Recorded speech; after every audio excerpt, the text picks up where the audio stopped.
برطانیہ نے پاکستان کو اپنی ایئر سیفٹی لسٹ سے نکال دیا ہے۔ اس کا مطلب ہے کہ پاکستانی ایئر لائن اب برطانیہ میں پروازیں لے جانے کے لیے درخواست دے سکتی ہے۔ یہ پیشرفت پاکستانی سول ایویشن اتھارٹی اور برطانوی فضائی ماہرین کے درمیان ایک بہترین شراکت داری کا نتیجہ ہے۔ ماضی میں جولائی 2020 کے اندر پاکستانی ایئر لائن کے اوپر یہ پابندی لگائی گئی تھی کہ وہ برطانیہ کے اندر پرواز نہیں کر سکتی۔ کراچی کے اندر جولائی 2020 کے اندر ایک افسوسناک حادثہ پیش آیا تھا جس کے اندر پاکستان کی پی آئی اے پرواز 8303 کریش ہوئی تھی، جس کے اندر 97 افراد جاں بھاگ ہوئے تھے، اور اس معاملے کو میڈیا کے اندر جیلی پائلٹ لائسنس اسکینڈل کے طور پر جانا جاتا ہے، اور اس کے اندر یہ انکشاف ہوا تھا کہ پاکستانی ایئر لائن کے بہت زیادہ پائلٹس جیلی لائسنس رکھتے ہیں۔ اس کے بعد اس کے اوپر انکوائریز بھی ہوئی تھی اور مزید پیش رفت کے بعد کچھ پائلٹس کے لائسنس دوبارہ بحال کر دیے گئے تھے، جبکہ کچھ کے ابھی بحال ہونا باقی ہیں۔ اس کے بعد نومبر 2024 کے اندر یورپی یونین نے پی آئی اے کو اپنی فضائی حدود کے اندر پرواز کرنے کی اجازت دے دی تھی، اب برطانیہ نے بھی اجازت دے دی ہے۔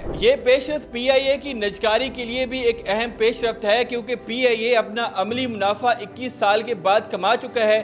اب دنیا بھر کے انویسٹر کی نظر پی آئی اے کے اوپر ہے۔ اگر ہم ماضی کی بات کریں تو پی آئی اے کی نجکاری کے لیے کئی بار بولی لگائی گئی تھی، اور اس کے اندر بہت ہی کم ریٹ کے اندر بولی لگائی تھی، جس کے بعد پی آئی اے کی نجکاری نہیں ہو سکی تھی۔ اب جس طرح سے دنیا بھر کے ساتھ پی آئی اے کے معاہدے ہو رہے ہیں اور دنیا پاکستانی ایئر لائن کو اجازت دے رہی ہے پرواز کی، تو انویسٹر کی نظریں بھی پی آئی اے کے اوپر ہیں۔ اب اس طرح سے پاکستانی ایئر لائن کو اجازت مل جانا ایک خوشائند عمل ہے، کیونکہ اس کے ساتھ بزنس، سیاحت اور انسانی روابط کے اندر بہتری آئے گی۔ پاکستان اور برطانیہ کے درمیان سالانہ 4.7 ارب پاؤنڈز کی تجارت ہوتی ہے۔ یہ ہیوج اماؤنٹ ہے، جو کہ اس کے اندر مزید بھی بہتری آ سکتی ہے جب ڈائریکٹ پاکستان اور یو کے درمیان فلائٹس اوپن ہو جائیں گی، تو اس کے ساتھ مزید تجارتی سرگرمیاں جو ہے وہ بھی زیادہ بڑھ جائیں گی۔ اگرچہ پاکستان کو اجازت مل گئی ہے، مگر انفرادی پرمٹ کے لیے پاکستانی ایئر لائن کو یو کے ایویشن اتھارٹی سے درخواست دینا پڑے گی، اور اپروول کے بعد پاکستان اور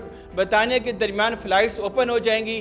پی آئی اے نے انیشلی طور پر ہفتے کے اندر 3 پروازوں کو اسٹیمیٹ کیا ہے کہ ہفتے کے اندر 3 پروازیں آئیں اور جائیں گی، جس کے اندر اسلام آباد سے مانچسٹر کے درمیان روٹ استعمال کیا جائے گا۔ یہ پیش رفت جدید پاکستان اور پاکستان کی انٹرنیشنلی طور پر امیج بہتر کرنے میں اور ترقی کے اندر ایک اہم پیش رفت ہے، اور پاکستان کی ترقی میں ممد و معاون بھی ثابت ہو سکتا ہے۔